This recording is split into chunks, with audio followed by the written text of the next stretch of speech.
होंगी रविंद्रनाथ टैगोर द्वारा लिखी हुई कहानी पड़ोसिन। मेरी पड़ोसिन बाल विधवा है, मानो वह जाड़ों की ओस भीगी पतझड़ी हर सिंगार हो।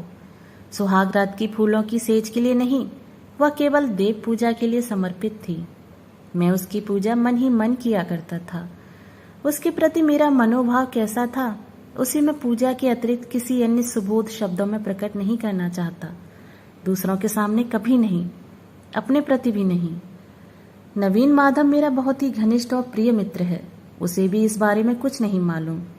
इस प्रकार मैंने अपने अंतर मन में जिस आवेश को छुपाकर साफ सुथरा बना रखा था, उसके लिए भीतर ही भीतर गर्व का अनुभव भी करता था। परंतु पहाड़ी नदी की तरह मन का वेग अपने जन्म शिखर से बंधा नहीं रहना चाहता। किसी भी रास्ते को अपनाकर वह बाहर निकलने की कोशिश करता है। इसमें अगर वह सफल नहीं हो पाता तो भीतर ही भीतर कसक उत्पन्न करता है। इसलिए मैं यह सोच रहा था कि कविता में मैं अपने भाव प्रकट करूंगा, लेकिन कुंठा की मारी मेरी लेखनी ने किसी तरह आगे बढ़ना न चाहा। बड़े आश्चर्य की बात तो यह है कि ठीक इसी समय हमारे मित्र नवीन माधव को अचानक बड़े ही प्रबल वेग से कविता लिखने का शौक बढ़ने लगा, मानो अचानक भूचाल आ गया हो। उस बेचारे पर ऐसी दैवी विपत्ति पहले कभी नहीं आई थी। इस कारण वह इस नई नवेली हलचल के लिए बिल्कुल तैयार न था। उसके पास छंद तुक आदि की पूंजी नहीं थी। फिर भी उसका दिल छोटा न हुआ। यह देखकर मैं दंग रह गया। कविता मानो बुढ़ापे की नई दुल्हन की तरह उस पर हावी हो गई। नवीन माधव को छंद तुक आदि की सहायता और संशोधन के लिए मेरी शरण लेनी पड़ी। कविता के विषय नए नहीं थे, लेकिन पुराने भी नहीं थे, यानी उन्हें बिल्कुल नवीन भी कहा जा सकता है और काफी पुरातन भी। प्रेम की कविताएं थीं, प्रियतमा के उद्देश्य में। मैंने उसे एक धक्का लगाते हुए पूछा, आखिर है कौन, बताओ भी। नवीन ने हंसकर कहा, अब भी उनका पता नहीं लगा पाया हूं। नए लेखक को सहयोग देने में मुझे बड़ा संतोष मिला। नवीन की काल्पनिक प्रियतमा के प्रति मैंने अपने रुके आवेग का प्रयोग किया। बिना बच्चे की मुर्गी जिस तरह बतख का अंडा पा जाने पर भी उसे छाती के नीचे रखकर सेने लगती है, मैं अभागा भी उसी तरह नवीन माधव के भावों को अपने हृदय का सारा ताप देकर सेने लगा। अनाड़ी की रचनाओं का मैं ऐसे जोश खरोश से संशोधन करने लगा कि वे करीब करीब 15 आने मेरी ही रचनाएं बन गईं। नवीन आश्चर्य से कहता, ठीक यही बात तो मैं कहना चाहता था, पर कह नहीं पाता था। लेकिन तुम में यह सब भाव कहाँ से आ जाती हैं?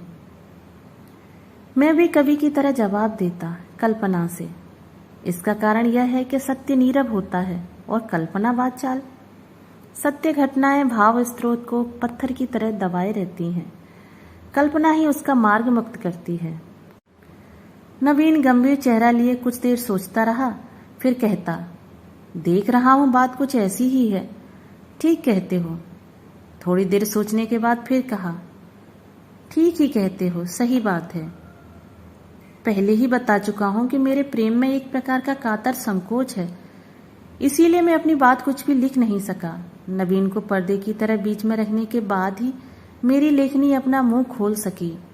रचनाएं मानो रस से पूर्ण हो ताप से फटने लगी। नवीन बोला, यह तो तुम्हारी ही रचना है, इसे तुम्हारे ही नाम से प्रकाशित करें। मैंने कहा, भाई तुमने भी खूब कहा, मूल रचना तो तुम्हारी ही है, मैंने तो इसमें सिर्फ थोड़ा सा रद्दो बदल कर दिया है। धीरे धीरे नवीन भी ऐसा ही समझने लगा। जिस प्रकार नक्षत्र के उदय की प्रतीक्षा में आकाश की ओर निहारा करता है, मैं भी उसी तरह कभी कभी अपने बगल के मकान की खिड़की की ओर देखा करता था।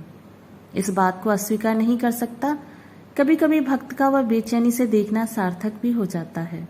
उस कर्मयोग में डूबी ब्रह्मचारिणी की सौम्य मुखश्री से शांत शीतल ज्योति झिलमिलाकर क्षण भर में मेरे मन की सारी बेचैनी दूर कर देती थी। किंतु उस दिन सहसा मैंने यह क्या देखा, मेरे चंद्रलोक में क्या अब भी ज्वालामुखी जाग रहा है? वहां की सुनसान समाधि में डूबी पहाड़ी गुफा सा सारा अग्निदाह क्या अभी पूरी तरह बुझा नहीं है? उस दिन वैशाख के तिपहर को पूर्वोत्तर दिशा में बादल घिर रहे थे। उस घिरी हुई आंधी की बादलों भरी तेज चमक में मेरी पड़ोसन खिड़की के पास अकेली खड़ी थी।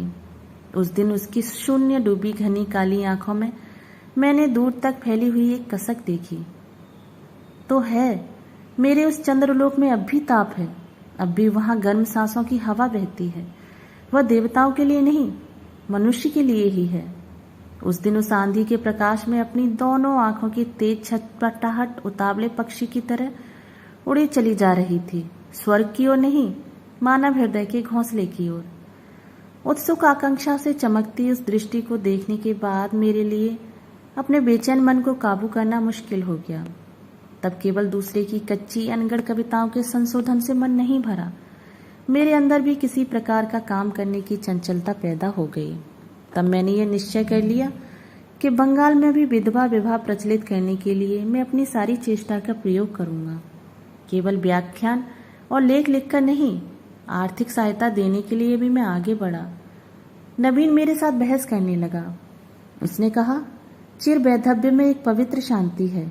एकादशी की धुंधली चांदनी से प्रकाशित समाधि भूमि की तरह उसमें एक महान सौंदर्य है। क्या वह विवाह की संभावना मात्र से नष्ट नहीं हो जाएगा? ऐसे कवित्व की बातें सुनते ही मुझे गुस्सा आ जाता है।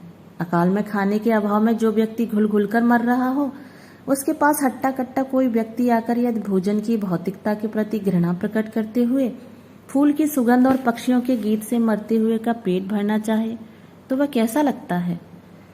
मैंने गुस्से में आकर कहा, सुनो नवीन, कलाकार कहते हैं कि खंडर का भी एक सौंदर्य होता है, लेकिन किसी घर को सिर्फ चित्र के रूप में देखने से ही काम नहीं चलता, क्योंकि उस घर में रहना पड़ता है।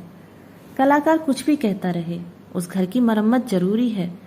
वैधव्य के बारे में दूर बैठकर तुम चाहे कितनी कविताएं लिखना चाहो, किंतु यह तुम्हें याद रखना चाहिए कि उसमें आकांक्षाओं से भरा एक मानव हृदय अपनी विचित्र वेदना के साथ वास करता है।